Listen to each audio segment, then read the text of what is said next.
now, we're waiting for House Republican leaders to hold a news conference as the Senate could finally start debate on immigration reform. Welcome to a brand new hour of America's Newsroom.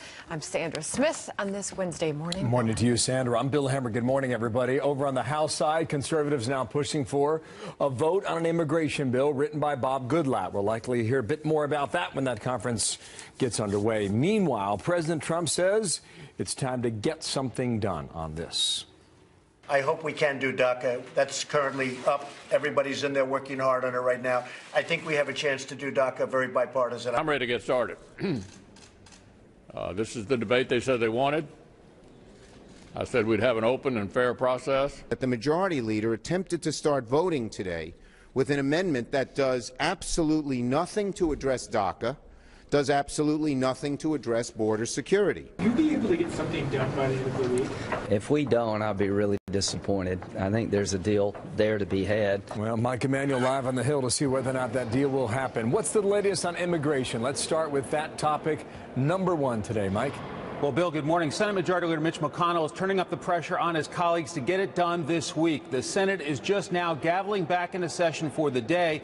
The hope was a freewheeling debate on the Senate floor yesterday, but the top leaders could not agree on where to start. There's no reason not to come together and get a solution this week. This has been going on endlessly. They shut down the government over this. I think the sooner the better. And if we can come up with a bipartisan compromise that looks like it's right in the ballpark of 60, let it rip. Let's go. On the House side, Republican leaders are going to measure support for a more conservative immigration plan from Judiciary Chairman Bob Goodlatte, which is focused on border security and interior enforcement. House conservatives don't want to be forced to just take whatever the Senate passes. They would like to pass a plan of their own. Bill? Topic number two, Mike. What's the breaking news there on the Capitol regarding a controversy over at the White House? That's right. Lawmakers here on Capitol Hill are going to take a closer look at the employment of Rob Porter, the former staff secretary accused of domestic abuse. The House Oversight Chairman talked about an investigation this morning. Congress can ask, but if the executive branch doesn't answer the questions, then that's when you need the public and the media to also increase the pressure. So yes. I get that he doesn't want to talk about an ongoing investigation. This does not appear to be ongoing to me anymore. But just so that I'm clear, will the Oversight Committee be launching an investigation into this? We did last night. Chairman Gowdy says he will direct questions at the FBI and he will expect answers. Bill? Topic number three, the Democratic memo. That's a rebuttal memo. Will we see it on the House side?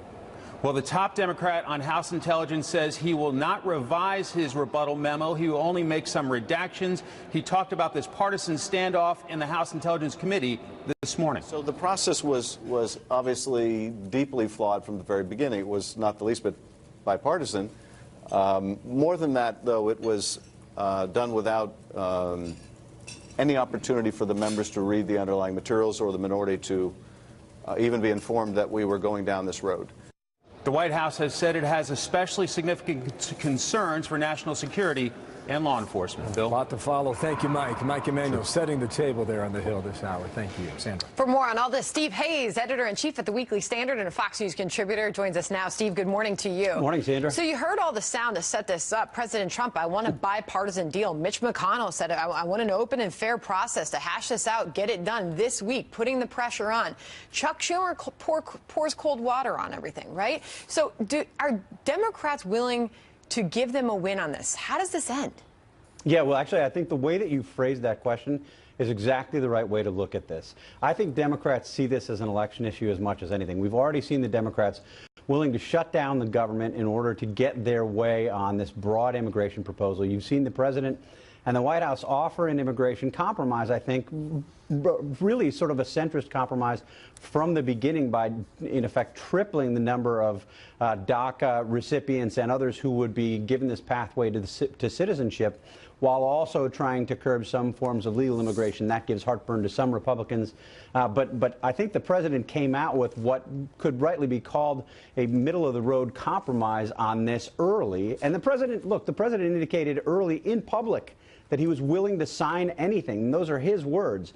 I think if Democrats were willing to come a little bit, you could have a real compromise here. All right, so I have to ask you about the news that broke this morning, hearing Trey Gowdy just now talking about Rob Porter, the aide who is now gone from the White House amid these domestic abuse allegations that surfaced, raising a lot of questions about the timing of what the White House knew and when they knew it.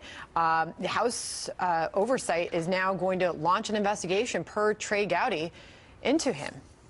Yeah, I think it's appropriate, actually. I think they should be looking at this. The White House has been completely unable to give a straight answer on this from the very beginning when we first learned about these allegations. You've now seen different stories emerge from the White House internally, several self-contradicting stories from the White House itself. You had the White House the FBI testimony from FBI Director Christopher Wray yesterday, which contradicted many of the things that we had heard from the White House.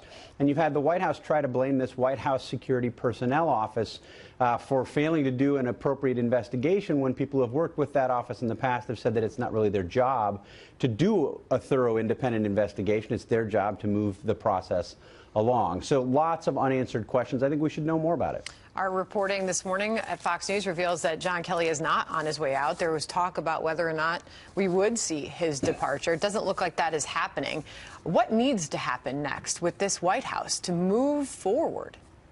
Well, I think you're seeing a lot of sniping at John Kelly anonymously, some of it on the record from people who John Kelly has, in some cases, gotten rid of, pushed out of the White House, in some cases marginalized, in some cases muted a little bit. And so you're seeing people take shots at John Kelly as chief of staff for those reasons. That said, John Kelly's performance during this Rob Porter kerfuffle has not seemed like he's been a straight shooter on this. And there are lots of problems and lots of contradictions within his own statements. So we need to learn more. I don't think, my reporting tells me that he's not necessarily on his way out. The president has talked to people, as the president often does, about replacements, but one gets the sense that that's more of a thinking out loud process that this president goes through rather than having made a determination to move on from John Kelly at this point. Meanwhile, we're all left wondering what happens next with memo mania, because this morning Adam Schiff is saying that they're not going to make any changes or revise the memo as it is, but there will be redactions to it. Will we see it? What will it look like? What impact will it have, this memo? Yeah, well, I think we ought to see it, honestly. I mean, this is a memo that I think Republicans say was in some ways contrived and designed to require a lot of redactions so that it would look like Republicans are trying to keep people from seeing the whole story. But I'd like to see as much of the story as it's possible to see at this point. This has been a heavily politicized debate going both ways. The American people deserve as much information about this as we can possibly get. If you could have open hearings about what we're finding in the memo and the processes and the questions still unanswered that we've seen coming out of the Republican memo, I think that would be a good step. The answer here is radical transparency from all parties to the extent possible. Stephen Hayes joining us on this Wednesday morning. Always good to see you, Steve. Thanks, Sandra. 8 past the hour now. Fox News alert to the scare in the air we move. A United jet losing its engine cover at 30,000 feet. Here's what happened inside.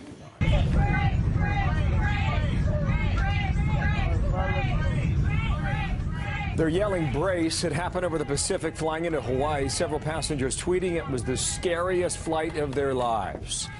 I bet. Jonathan Hunt live in L.A. What happened, Jonathan? Good morning. Yeah, Bill, imagine being 30,000 feet above the Pacific Ocean, hearing a bang, looking out your airplane window and seeing this.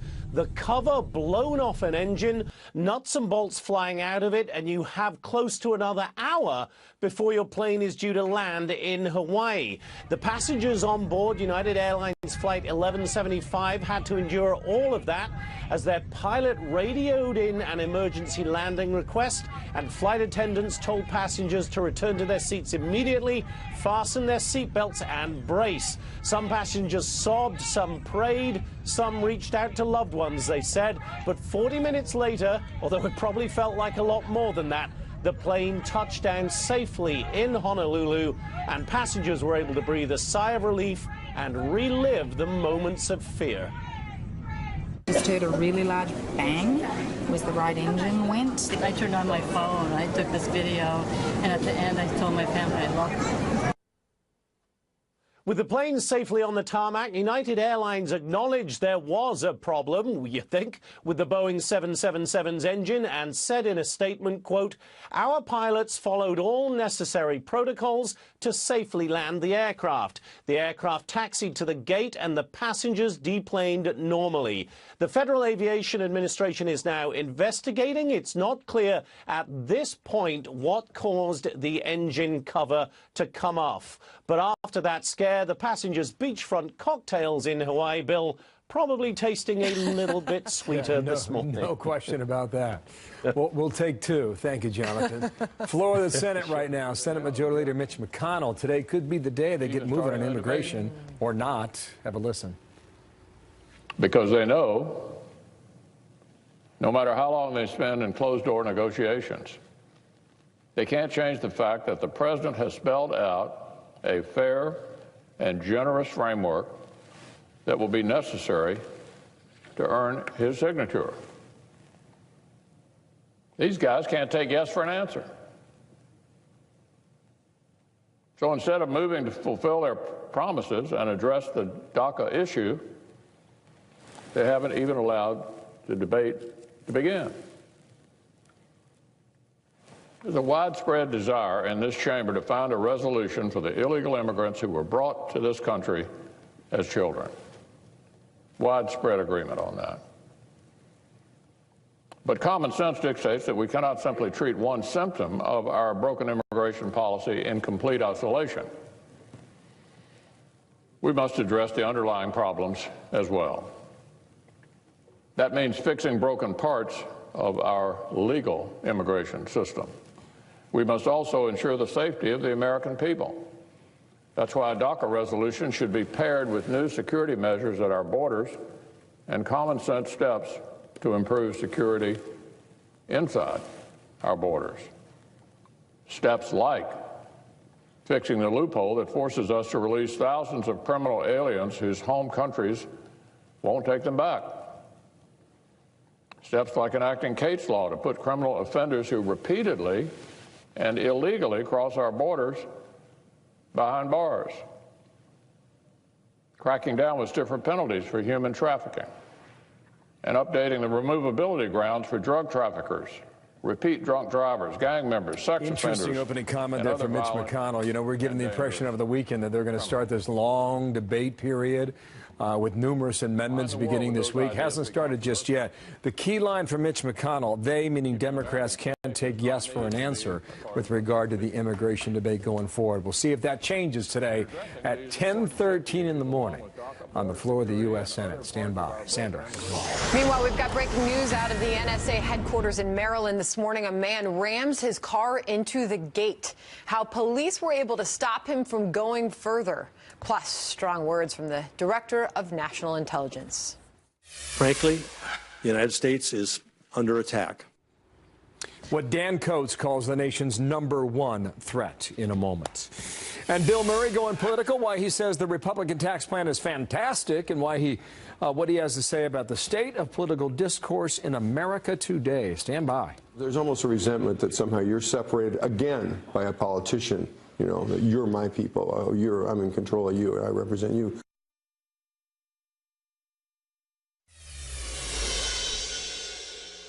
As we mentioned, House Republican leadership press conference underway right now. There's Steve Scalise during the commercial listening to him, so we will find out their priorities in a moment here. This while this immigration debate may begin on the Senate, talk about maybe happening on the House side.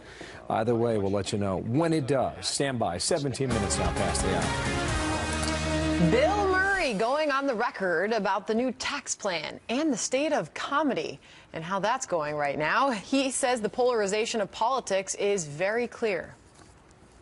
My friend, who's a great comedy writer, Jim Downey, he's accused of being a right-wing writer, a comedy writer, if there is such a thing, sort of. And he says, no, I just think the way that the Democrats handle things is poor, where they try to pick out little pieces of a population that, well, we represent the Hispanics, we represent the LGBT or something. And they're not speaking to everyone at once. There's almost a resentment that somehow you're separated again by a politician. you know, that you're my people. Oh, I'm in control of you. I represent you. Joining me now, Brad Blakeman, a former deputy assistant to President George W. Bush, and Richard Fowler, a radio talk show host and Fox News contributor. Bill Murray. Brad, weighing in on the state of politics. Some interesting words there from the comedian. What do you think? I think add sociologist to his resume. He makes a lot of sense. Look, Democrats and Republicans are fundamentally different in their beliefs. Democrats believe in cradle-to-grave government interference in people's lives. Republicans believe that government should only do for the people what we can't do for ourselves. With regard to outreach, Democrats talk about cliques and groups. Republicans talk about America broadly. And I think he's made some very interesting points. I think he's right. And Democrats should heed his advice. You know, Richard, he also went on to say that identity politics has made being a comedian much more difficult. His words, has made it harder and harder because of such division in this country right now. Well, I think that where this comedian is right is the fact that there is so much division in this country. It's either you're on this side, you're on that side, and there's no meeting in the middle, there's no compromise, and thus we have total, utter gridlock in Washington. And you don't have any members of Congress that could work in the middle to get things done, which I think speaks to, it's ironic that it's happening on Valentine's Day, but it speaks to what we as the American people have got to do for ourselves.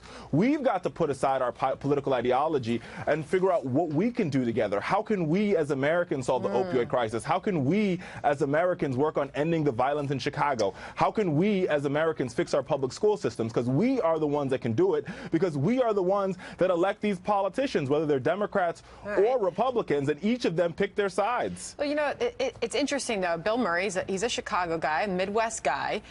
We know him as a comedian. I think he's a great golfer, but also a business guy. I think he and his brother have some restaurants, and he weighed in on the tax cuts, Brad, and he's basically saying, I think a high tide raises all boats. He says he thinks it's a fantastic thing, at least so far. Sure it is, because cutting regulation and returning money to the people, Republicans believe in the velocity of money theory. That is, when money changes hands amongst the population, that's what gins up the economy, not the population sending money to the government and having them spend it for us. The fact that President Trump has unleashed the power of the individual. The Democrats screamed all over the place, corporations will never return those repatriated offshore profits to their workers. Well, we're seeing workers get $2,000 bonuses in addition to the relief they're getting under the tax plan. So it is working, and Bill Murray is right. His words, Richard, the change in the tax law is a great thing for the corporations. It's a fantastic thing. He says it makes things easier. Well, listen, I think that there is benefit to this tax plan. I think corporations are seeing those benefits, but I think those benefits aren't trickling down to the American people. And look no further than last night in the 36th House District of Florida, where a Republican beat a Democrat in a district that Trump won by 8 points, indicating that suburban voters are saying something different. We've got to leave it there. Good chat. Some breaking news to get to. Sorry for the interruption, but Paul Ryan makes news on these press conferences, and here he goes. Listen. And we're really pleased to see the success. Right before Christmas, when this thing became law, workers started to get word that they're going to get a bonus. They started to get word that maybe they're going to get a raise for the first time in many years. They started to get word that maybe their benefits were going to improve, or maybe a bigger 401k match. In less than 8 weeks, we have tracked nearly 350 companies that have handed out bonuses as a result of tax reform. Every day we hear more about this, and we know that there are plenty of other small businesses who are doing the same, that are just doing it under the radar, that aren't on CNBC or on television. This adds up to a lot of good news that millions of people can bring home to their families. The list keeps growing by the day, and we're very excited about that, because this is just only the beginning. Thanks to lower taxes, thanks to tax reform, these lower rates are kicking in. So by the end of this month, 90% of American workers, by the end of this month, 90% of American workers will see bigger paychecks as a result of tax reform. That is very good news for workers. It's very good news for our economy. So take-home pay is going up. People are keeping more of what they earn in the first place. This momentum is generating more confidence in our economy. According to a new survey, a record number of small business owners say that now is a good time to expand. This is going to drive more jobs. This is going to drive higher wages, better take-home pay, faster economic growth. Look, I know our Democratic colleagues want to dismiss all of this good news. It's kind of interesting to watch them try to do this. But tax reform is working, It is delivering bigger paychecks for hardworking families. It's helping people improve their lives. Remember, this is why we're here. The reason we ask our constituents to send us here to serve them is to improve their lives. And we now know without a shred of doubt, so much evidence is in, tax reform is working. So those families who are struggling, those families who are pessimistic, those families who are really worried about the next pay period, they're seeing relief. The economy is regaining its confidence. We're seeing more jobs and better paychecks. That's a good thing. That's why we did it. That's why we're excited about seeing tax reform work. Does anyone have any questions? One. Mr. Speaker, Chairman Gowdy today announced that he's opened up an investigation into the White House handling of the Rob Porter situation. Did he inform you first about that investigation, and is that something that you saw? He did inform us, and that is his job as the Government Oversight Reform Chairman. They clearly have to have work to do to fix their vetting system. I don't know exactly how they'll do that. I'll leave that to them, but Chairman Gowdy is doing his proper job in oversight. And yes, he did give us a heads up. Well, I'll leave that to them. Obviously, we're the House. I can't answer that question. Casey. Mr. Speaker, the president has said that he wishes Rob Porter well. He has not said anything about the ex-wives that say that Rob Porter abused them. Do you think that the White House should publicly condemn domestic violence? Absolutely. Look, I think that I can't speak for what he said because I don't even know the answer to that, what he did. But clearly, clearly we should, come on. Clearly, we should all be condemning domestic violence. And if a person who commits domestic violence gets in the government, then there's a breakdown in the system. There's a breakdown in the vetting system, and that breakdown needs to be addressed. Baraboo. Sorry, somebody spoke out, not calling on you. Baraboo. Question for the Majority Leader. Understand that you've had some conversations with the President recently. I'm wondering if you can confirm that you've talked to him about explored the opportunity for Chief of Staff. Are you interested in that position at all? Sorry, I called on him. You called on him just because of the jacket. It's the jacket, man. Okay, first of all, I have not spoken to the President about anything about a job, and I never have. And there is no job opening. And I congratulate you on your jacket. Last question. Mr. Speaker, if the Goodlatte bill does not wit favorably, will you still bring up an immigration bill? We're not going to do ifs, ands, or buts. I didn't mean to cut you off. We've got to solve this problem. What we've been saying all along is we have a problem that needs solving. We want to solve DACA, but we also want to solve DACA in a comprehensive way such that we don't have a DACA problem in 5 years, right? I mean, what's the point of just fixing part of it and then having the same problem 5, 10 years down the road? That is why we're talking about interior enforcement. That's why we're talking about border security. So we think that the president did a very good job of putting a very sincere offer on the table. And that sincere offer that he put on the table should be the framework through which we come together to find a solution. We want to find a solution. Our hope that our Democratic colleagues are more interested in finding a solution than preserving an issue for campaigns. We're there for a solution. We're not trying to preserve an issue. And what we always want to do in the House is have a House Republican position so which we can start from for negotiations. But at the end of the day, we want to have a solution. We'll see what the Senate does this week. Frankly, I have no idea what the Senate's going to produce this week. And we'll also have the president engaged to make sure that we have something that if it lands on his desk, he's going to sign it, and that's very important to us. Before the March 5th deadline? Look, we think this deadline's an important deadline. Obviously, with the court ruling, it's not as important as it was before, given the court rulings. But I think this place works better with deadlines, and we want to operate on deadlines. We clearly need to address this issue in March. I'll just leave it at that. Okay, 3 topics right there. Selling the tax plan has been doing that a lot lately. You know, he mentioned, again, a lot of good news for the economy. Tax reform is working. He said the same thing with Maria Bartiromo yesterday on Fox Business. With regard to Rob Porter, very specific question there about Trey Gowdy looking into this right now. A specific question about whether or not he would condemn domestic violence. A one-word answer, absolutely. Now on DACA, what's the point of fixing it if you're going to return back to it years later? We want to find a solution. That's what Paul Ryan's position is now. Whether they can find a way there through the conservatives on the House side and the Democrats on the Senate and the House side, we shall see in time. But that is the message today from the Republican leadership. More breaking news at the UN. Ambassador Nikki Haley addressing the conflict in Syria. This amid reports U.S. coalition special ops defend themselves against Russian mercenaries earlier this week. This is super tricky perspective from a U.S. Special Forces Army veteran coming up in moments.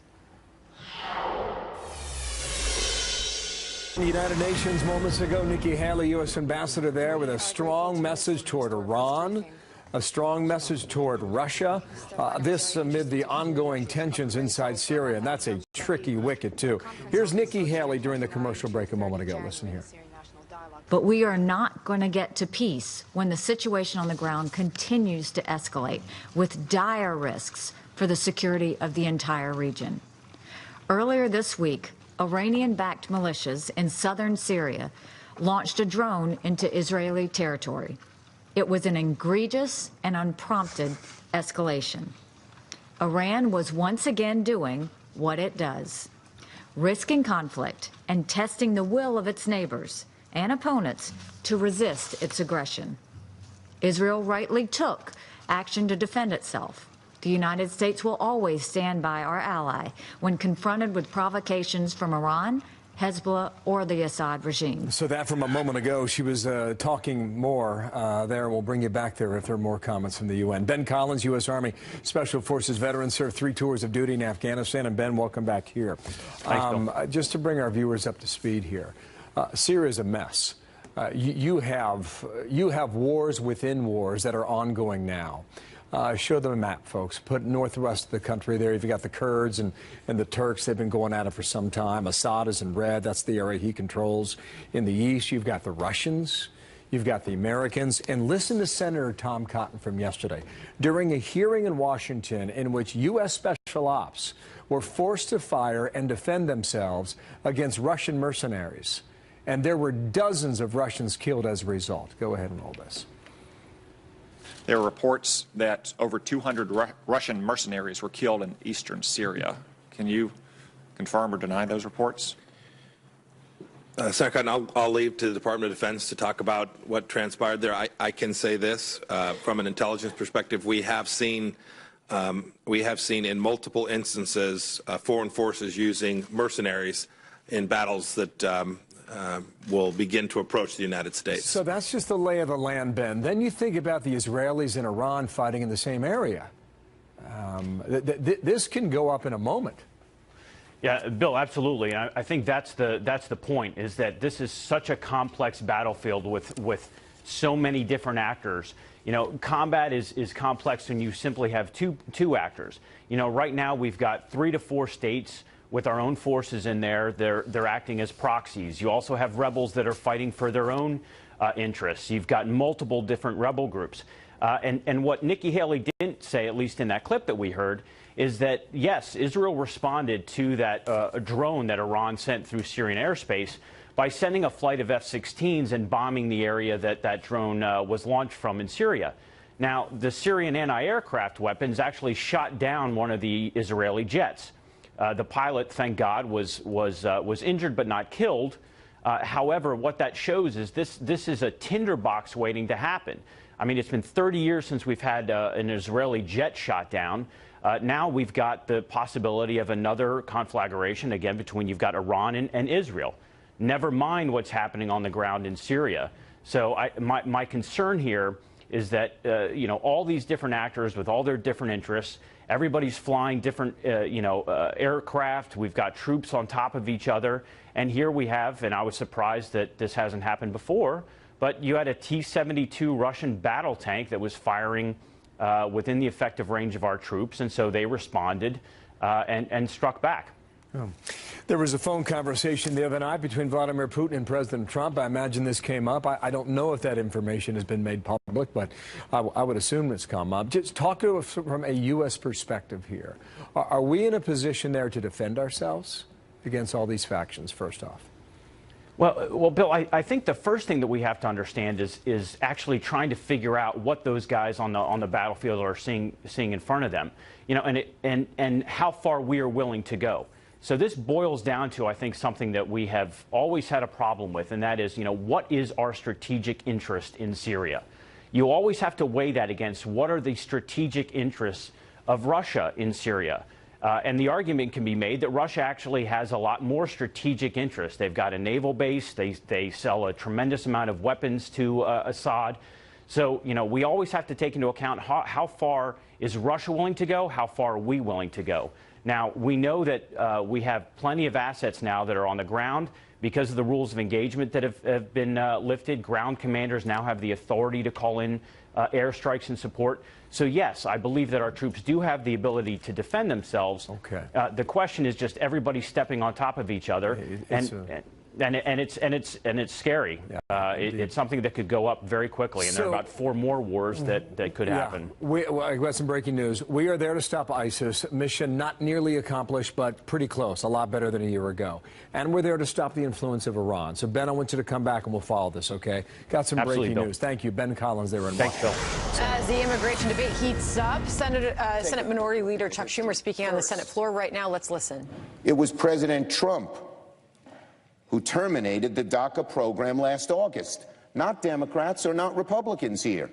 Unilaterally, we are in this pickle, in this worse than pickle, in this bad situation, because President Trump chose to end the DACA program last August.